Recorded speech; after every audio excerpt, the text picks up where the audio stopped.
Hello everyone, आज की class में आप सभी का स्वागत है। आज हम अपना class 10th exercise 5.2 continue start करने जा रहे हैं, जिसका क्वेश्चन नंबर 11 था भाई।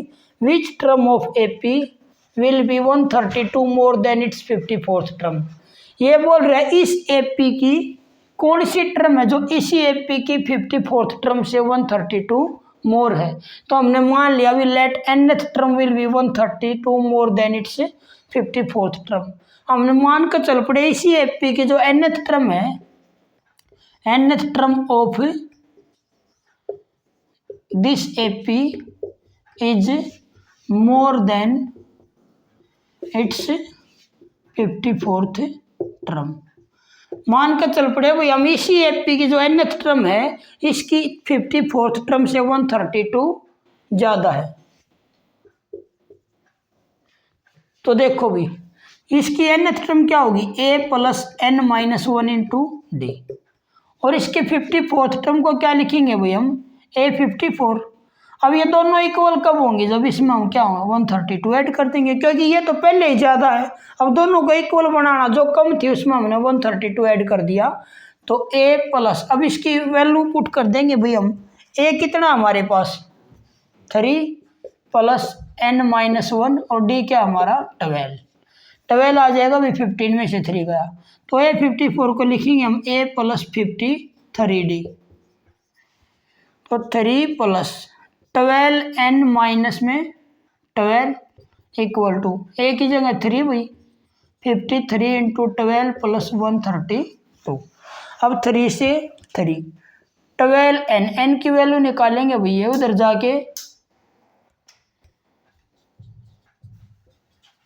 प्लस 12 हो जाएगा 12n, ये मल्टीप्लाई करेंगे 636 प्लस 132 प्लस 12, ये आ जाएगा भाई 780। अब n की वैल्यू निकालेंगे हम 780/12। तो इस एपी की जो ये 65th टर्म है, जो 65वीं टर्म है भाई, इसी एपी की 54वीं टर्म से कितनी ज़्यादा होगी, 132। देखो भाई क्या दे रखा था इसमें, ये बोल रहा था इसी एपी की कौन सी टर्म है जो इसी एपी की 54th टर्म से 132 ज़्यादा होगी। तो हमने मान लिया भाई इस एपी की nth टर्म है जो इसी एपी की 54th से 132 होगी। ये nth टर्म ज़्यादा भाई इसकी 54वीं टर्म से 132, तो जो टर्म कम थी उसमें 132 ऐड कर दिया हमने, दोनों को इक्वल कर दिया। इसमें a और d की वैल्यू पुट करके हमने n की वैल्यू निकाल ली, और n क्या माना था मैंने, nth टर्म, तो वो कौन सी टर्म है, 65th टर्म है जो is 132 more than its 54th term of this AP. तो भाई इसकी जो 65वीं टर्म थी इसी एपी की 54वीं टर्म से 132 से ज़्यादा थी। तो भाई नेक्स्ट क्वेश्चन की तरफ बढ़ते हैं।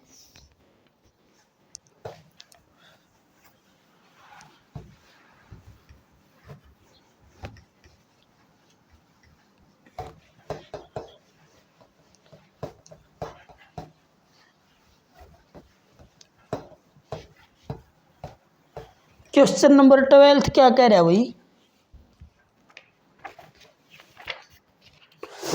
To AP have same common difference, the difference between their 100th term is 100, what is difference between their 1000th term. क्या कह रहा है, two AP have same common difference, the difference between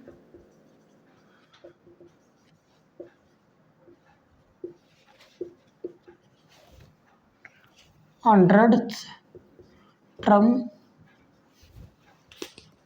is 100, what is the difference between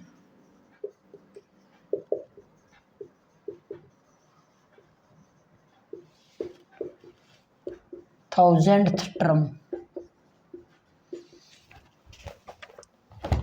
देखो भी क्या कह रहा है, दो एपी है जिसका कॉमन डिफरेंस सेम है, difference between 100th term is 100।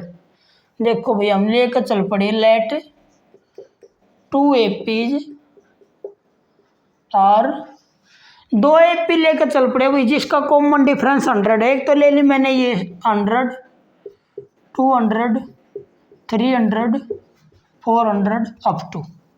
एक ले ली भाई मैंने 600, 700, 800, 900, 1000।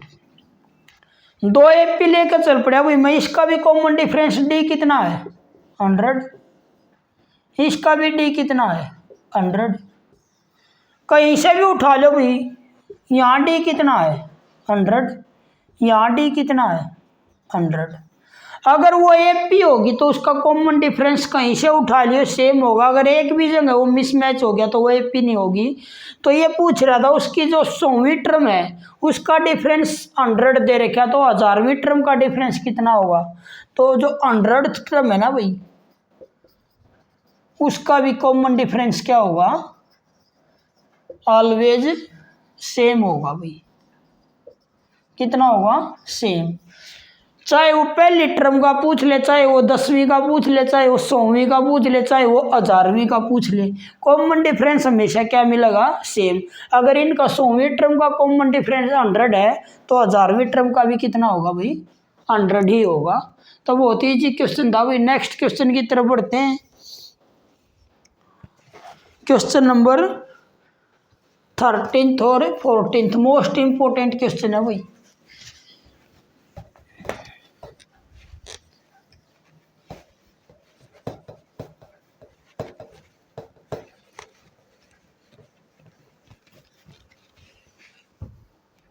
How many 3 digit number are divisible by 7। Question number 13 क्या कह रहा है, हाउ मैनी 3 डिजिट नंबर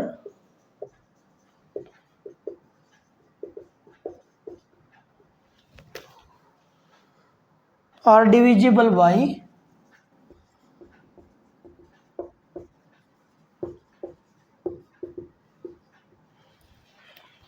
ये पूछ रहा भाई 3 अंकों की ऐसी कितनी संख्याएं हैं जो 7 से डिवाइड होंगी।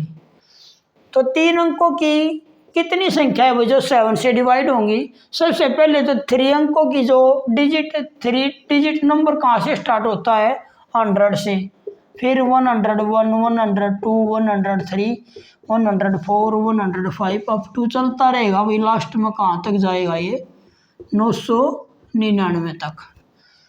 तो ये है भाई हमारी 3 डिजिट के नंबर। लेकिन इनमें से हमने वो नंबर फाइंड आउट करने जो 7 से डिवाइड होंगे। तो सबसे पहले जो 7 से डिवाइड होगा भाई ये नंबर होगा, ना तो ये डिवाइड होगा, ना ये, ना ये, ना ये, ना ये। तो सबसे पहले क्या होगा, एक एपी बनेगी हमारी कैसी, पहले 105, फिर वही 7 का गैप होगा 112, 119, अब तो चलता रहेगा भाई। लास्ट वाले को डिवाइड करके देख लो, जो रिमाइंडर बचेगा वो सब्ट्रैक्ट कर देना इसमें से। 7 1 जा 7, 7 4 जा 28, 7 2 जा 14। तो जो रिमाइंडर बचा 5 भाई वो 9 में से सब्ट्रैक्ट कर दो, वही क्या है लास्ट वाली डिजिट इससे डिवाइड होगी। तो लास्ट वाली क्या टर्म बनेगी हमारी 994। इससे 7 और सब्ट्रैक्ट कर लो भाई, पहले वाली क्या होगी 987। तो भाई हमारे को एट लास्ट में ये एपी मिल गई हमारे को, जिसकी फर्स्ट टर्म क्या है, ए का क्या मिला यहाँ से 105 और डी क्या मिला भाई यहाँ से 7। अब हमने ये निकालनी कितनी डिजिट 3 डिजिट नंबर होंगे जो 7 से डिवाइड होंगे। तो हमारे पास ए एन का फार्मूला लगा देंगे भाई, A plus N minus 1 into D क्या होता है ए एन। यहाँ से एन की वैल्यू निकाल देंगे, ए कितना हमारे पास 105 प्लस एन की वैल्यू निकालेंगे यहाँ से, डी कितना है 7 इक्वल टू ए एन होता है लास्ट टर्म भाई 994। अब 105 प्लस 7 एन माइनस में 7, यहाँ से एन की वैल्यू निकाल देंगे भाई, बाकी सारे कांस्टेंट एक तरफ। 994 प्लस 7 माइनस का 105, यहाँ से क्या आ जाएगा भाई 994 में 7 ऐड करेंगे तो भाई 101, इसमें से हम सब्ट्रैक्ट कर देंगे 105, तो ये आ जाएगा हमारे पास 896। यहाँ से n की वैल्यू क्या आ जाएगी हमारे पास 7 से डिवाइड कर देंगे, 7 1 जा 7, 7 2 जा और 7 8 जा, तो ये आ जाएगा भाई हमारे पास 128। बहुत ही इजी क्वेश्चन था भाई और बहुत ही मोस्ट इम्पोर्टेंट क्वेश्चन है एग्जाम ओवरव्यू से।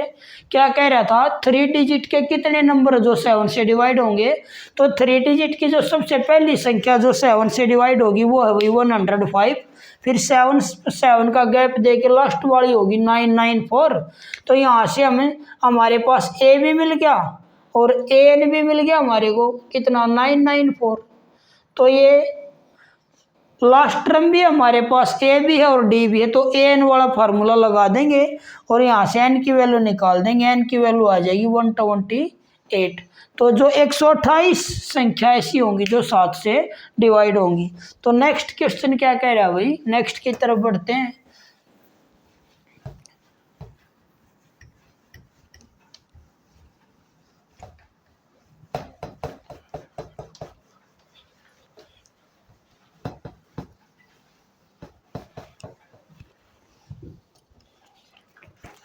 तो नेक्स्ट क्वेश्चन है भाई how many multiple of 4 lie between 10 to 250। Question number 14 क्या कह रहा है भाई, how many multiple of 4 between, how many multiple of 4 between 10 and 250। ये बोल रहा भाई 4 के ऐसे कितने मल्टीपल है जो 10 और 250 के बीच में आएंगे।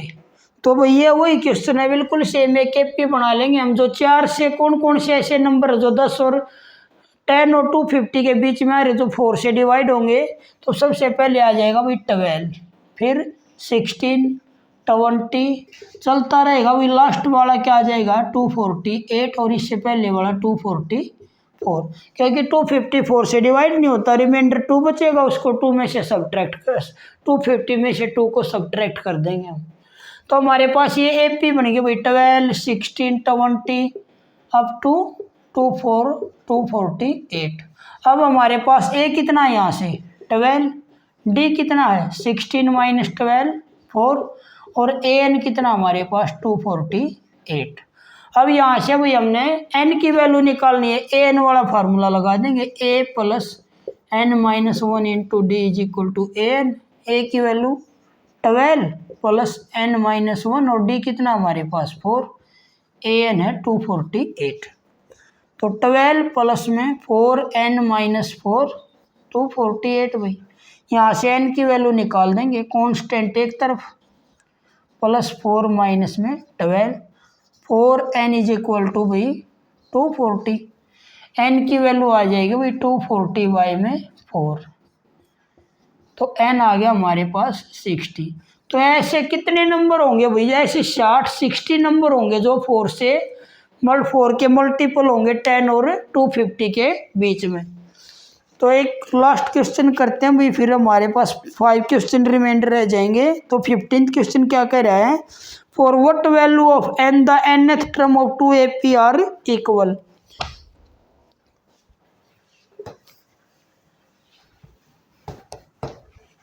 तो 15th क्वेश्चन क्या कह रहा है भाई, एक बार देखो ध्यान से।